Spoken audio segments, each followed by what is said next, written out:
Dear students, आज हम coordination chemistry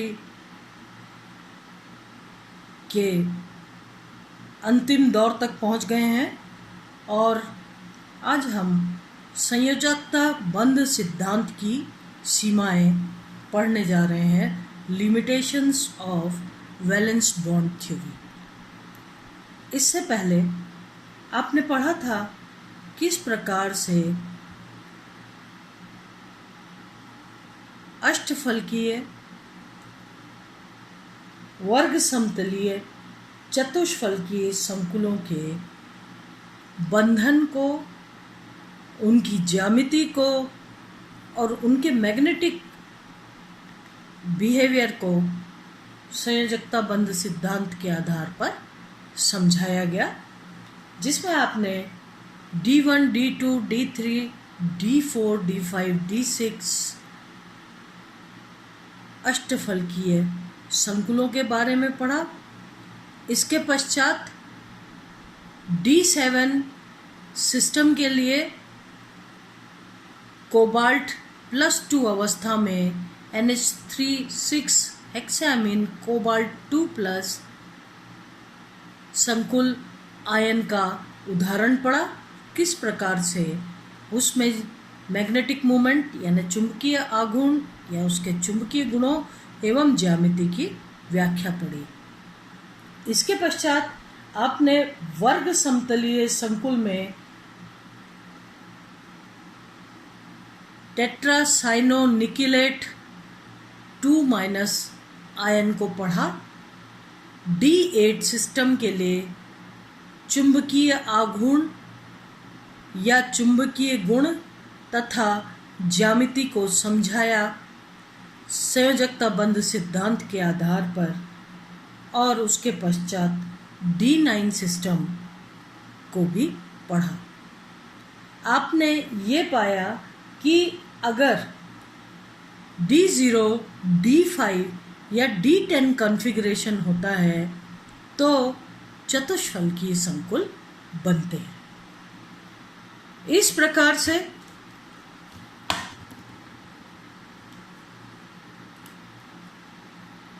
चतुष्फलकीय संकुल की व्याख्या के बाद अब आज हम संयोजकता बंध सिद्धांत की सीमाएं पढ़ेंगे।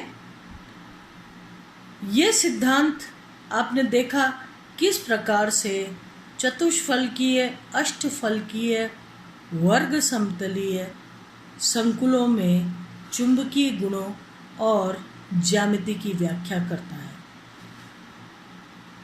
पॉलिंग ने वीबीटी के आधार पर इन सब के बंधन को समझाने की कोशिश की, लेकिन कुछ बिंदु ऐसे रह गए जिनको पॉलिंग नहीं समझा पाए और जिन्हें हम सीमाओं में पढ़ेंगे। Limitations of valence bond theory या संयोजकता बंध सिद्धांत की सीमाएं। ये सिद्धांत चुंबकीय गुणों, ज्यामिति तथा बंधन की प्रकृति को समझाने में काफ़ी सफल रहा, लेकिन कुछ सीमाएं भी हैं। जैसे नंबर 1, यह सिद्धांत उप सहसंयोजक यौगिकों के रंग व स्पेक्ट्रम के बारे में कोई व्याख्या नहीं देता। यानी अगर कोई संकुल रंगीन है या रंगहीन है तो क्यों है, इस बात की वैलेंस बॉन्ड थ्योरी से कोई व्याख्या नहीं मिलती। तो रंग व स्पेक्ट्रम, क्योंकि आप जानते हैं रंग से जुड़े हुए होते हैं स्पेक्ट्रम, इसलिए ये रंग और स्पेक्ट्रम के बारे में कोई व्याख्या नहीं देता, जिसका उत्तर क्रिस्टल क्षेत्र सिद्धांत में मिलता है। और इसके पश्चात हम 3rd ईयर में यूनिट 2 का पहला पार्ट क्रिस्टल क्षेत्र सिद्धांत को पढ़ेंगे। तो यह सिद्धांत उप सहसंयोजक यौगिकों के रंग व स्पेक्ट्रम के बारे में कोई व्याख्या नहीं देता। दूसरी बात, कब आंतरिक कक्षक संकुल बनेंगे और कब बाह्य कक्षक संकुल बनेंगे इसकी कोई व्याख्या नहीं करता। आपने देखा आयरन के केस में FeF6 3- और FeCN6 3- के केस में आपने देखा कि FeF6 में जहाँ sp3d2 संकरण के पश्चात अष्टफलकीय संकुल बनते हैं और चुंबकीय आघूर्ण का मान Fe3+ आयन के बराबर आता है, वहीं पर FeCN6 के केस में चुंबकीय आघूर्ण का मान कम हो जाता है और D2sp3 संकरण के पश्चात अष्टफलकीय संकुल बनते हैं या उनका निर्माण होता है। तो वीबीटी ने उसके बारे में तो बताया, ये भी बताया चुंबकीय गुण कैसे होंगे या आघूर्ण का मान क्या होगा, लेकिन ऐसा क्यों हो रहा है कि दोनों में ही आयरन 3+ ऑक्सीकरण अवस्था में है, पर एक में वो आंतरिक कक्षक संकुल यानी D2sp3 हाइब्रिडाइजेशन के साथ FeCN6 की अष्टफलकीय संरचना बना रहा है और चुंबकीय आघूर्ण का मान कम हो जा रहा है, जबकि FeF6 के केस में जहां फ्लोराइड लिगेंड है, sp3d2 संकरण के पश्चात हाइब्रिडाइजेशन sp3d2 हाइब्रिडाइजेशन के पश्चात FeF6 संकुल बन रहे हैं, जिसमें Fe जो है वो +3 ही ऑक्सीकरण अवस्था में है और उसके चुंबकीय आघूर्ण का मान 5.9 के करीब आ रहा है, अर्थात 5 अयुग्मित इलेक्ट्रॉन्स वहाँ पर उपस्थित हैं। तो आंतरिक कक्षक संकुल या बाह्य कक्षक संकुल कब बनेंगे, इसके बारे में यह सिद्धांत कोई भी व्याख्या नहीं दे पाया। नंबर 3, आपने कॉपर और कोबाल्ट 2+ अवस्था में NH3 यानी हेक्साअमीन कोबाल्ट 2+ आयन के केस में पढ़ा था कि किस प्रकार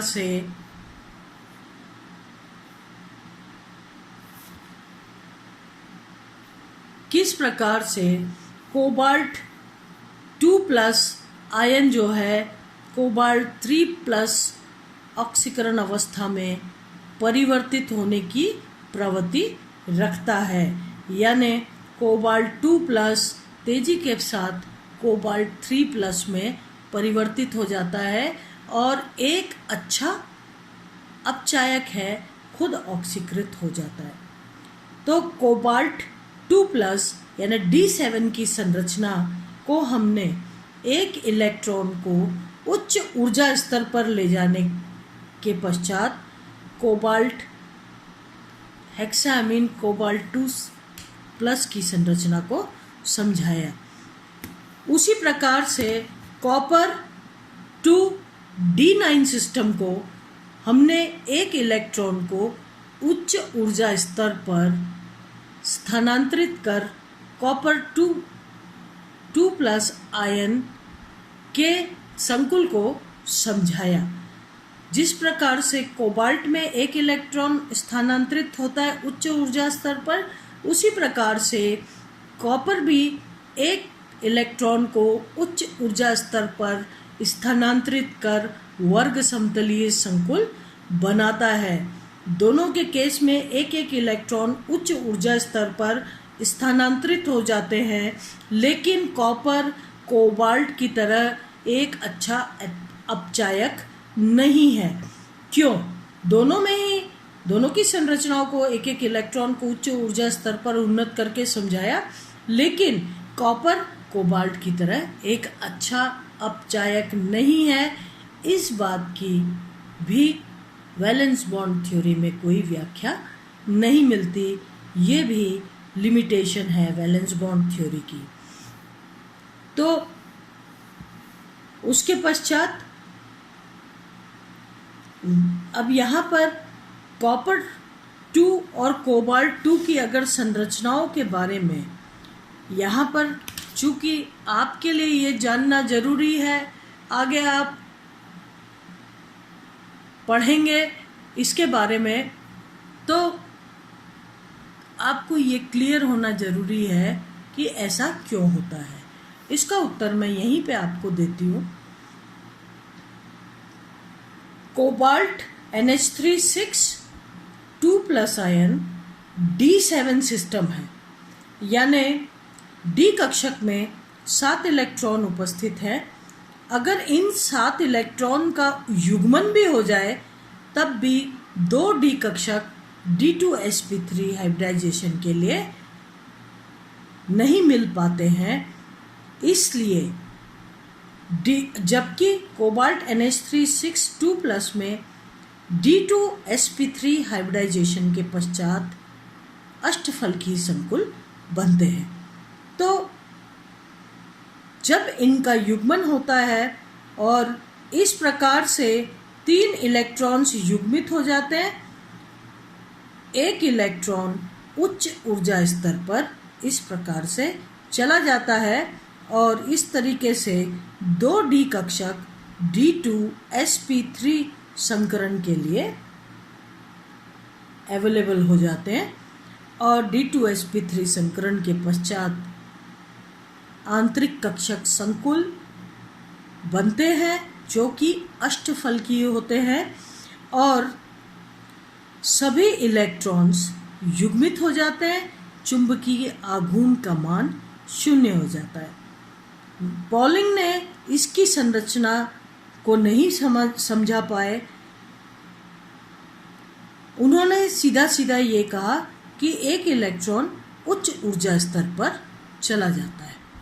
ठीक है, अब बाद में ये पता लगा कि D2sp3 हाइब्रिडाइजेशन में ज़्यादा ऊर्जा निकलती है और इसलिए ये एक इलेक्ट्रॉन उच्च ऊर्जा स्तर पर चला जाता है जहाँ नाभिक की पकड़ इस इलेक्ट्रॉन पर कम हो जाती है और इसीलिए ये इलेक्ट्रॉन आसानी से बाहर निकल जाता है। इसलिए कोबाल्ट 2+ कोबाल्ट 3+ में ऑक्सीकृत हो जाता है और इस प्रकार से पॉलिंग ने इसकी संरचना को समझाया। लेकिन कॉपर के केस में क्या होता है? कॉपर के केस में भी D9 सिस्टम को एक इलेक्ट्रॉन को उच्च ऊर्जा स्तर पर स्थानांतरित करके कॉपर टेट्रासाइनोक्यूप्रेट आयन का जो चुंबकीय आघूर्ण है और उसकी ज्यामिति जो है उसको समझाने के लिए कॉपर 2+ आयन D9 सिस्टम है, 9 इलेक्ट्रॉन है। इस तरीके से 9 इलेक्ट्रॉन में से एक इलेक्ट्रॉन उच्च ऊर्जा स्तर पर स्थानांतरित हो जाता है। इस प्रकार से DsP2 संकरण के लिए एक अंदर का D कक्षक, एक S कक्षक, 4s कक्षक, 3D कक्षक, 4s कक्षक और 4p कक्षक मिल करके हाइब्रिडाइजेशन संकरण करते हैं। DsP2 हाइब्रिड या संकृत कक्षक बनाते हैं। इस प्रकार से 8 इलेक्ट्रॉन D कक्षक में युग्मित हो जाते हैं। चुंबकीय आघूर्ण का मान इसका जो है वो 1 से कम आता है। एक इलेक्ट्रॉन उच्च ऊर्जा स्तर पर चला जाता है। इसका चुंबकीय आघूर्ण का मान एक अयुग्मित इलेक्ट्रॉन के लिए 1.7 होना चाहिए था, लेकिन ये 0.9 ही आता है, यानी कुछ युग्मित भी है और कुछ अयुग्मित भी है। तो ये यहाँ से आसानी से नहीं निकलता इलेक्ट्रॉन। क्यों नहीं निकलता? जबकि कोबाल्ट के केस में जो उच्च ऊर्जा स्तर पर इलेक्ट्रॉन गया है वो आसानी से निकल जाता है और कोबाल्ट +3 में ऑक्सीकृत हो जाता है। पर कॉपर के केस में ये क्यों नहीं होता? जबकि समझाया तो दोनों को एक ही तरीके से गया है। और इस प्रकार से कॉपर के इस प्रश्न की व्याख्या बाद में मिली कि कॉपर में जो एक इलेक्ट्रॉन उच्च ऊर्जा स्तर पर उन्नत हो जाता है, स्थानांतरित हो जाता है, ये अपने ऊपर वाले इलेक्ट्रॉन के साथ युग्मित कर लेता है, क्योंकि कॉपर टेट्रासाइनोक्यूप्रेट आयन जो है वो स्टैक्ड स्ट्रक्चर का होता है, समरेखीय, यानी जैसे ग्रेफाइट में एक के ऊपर एक लेयर होती है इसीलिए ग्रेफाइट फिसलता है, इस प्रकार से यहाँ पर भी कॉपर के केस में भी जो लेयर होती है लेयर्ड स्ट्रक्चर होता है, और जिसको कि हम कहते हैं समरेखी स्ट्रक्चर। ठीक है, समरेखी यानी एक के ऊपर एक लेयर्स होती है, तो एक लेयर का ये जो इलेक्ट्रॉन है दूसरे लेयर के इलेक्ट्रॉन के साथ युग्मित हो जाता है, इसीलिए इसका जो मैग्नेटिक मोमेंट का मान है, चुंबकीय आघूर्ण का मान है, वो 1.7 नहीं रहता, क्योंकि ये पूर्ण रूप से अयुग्मित नहीं है और पूर्ण रूप से युग्मित भी नहीं है, ऊपर वाले इलेक्ट्रॉन के साथ युग्मन कर रहा है, इसलिए इसके चुंबकीय आघूर्ण का मान 0 भी नहीं आता और 1.7 भी नहीं आ रहा है, बीच में कुछ 0.9 के अप्रोक्सीमेटली आता है। तो टेट्रासाइनोक्यूप्रेट आयन के समरेखीय संरचनाओं के कारण ये जो इलेक्ट्रॉन है ये आसानी से बाहर नहीं जाता है, ये ऊपर वाली लेयर के इलेक्ट्रॉन के साथ युग्मित हो जाता है, और इस प्रकार से समरेखीय संरचना के कारण न तो कॉपर का ये इलेक्ट्रॉन बाहर निकलता है कि कॉपर +2 से +3 में चेंज हो जाए, ऐसा नहीं होता है, कॉपर D9 सिस्टम ही रहता है। बस बात इतनी सी है कि इलेक्ट्रॉन का आघूर्ण का मान कम हो जाता है, क्योंकि ये पूर्ण रूप से ना अयुग्मित है और ना ही युग्मित है। अब नेक्स्ट पॉइंट,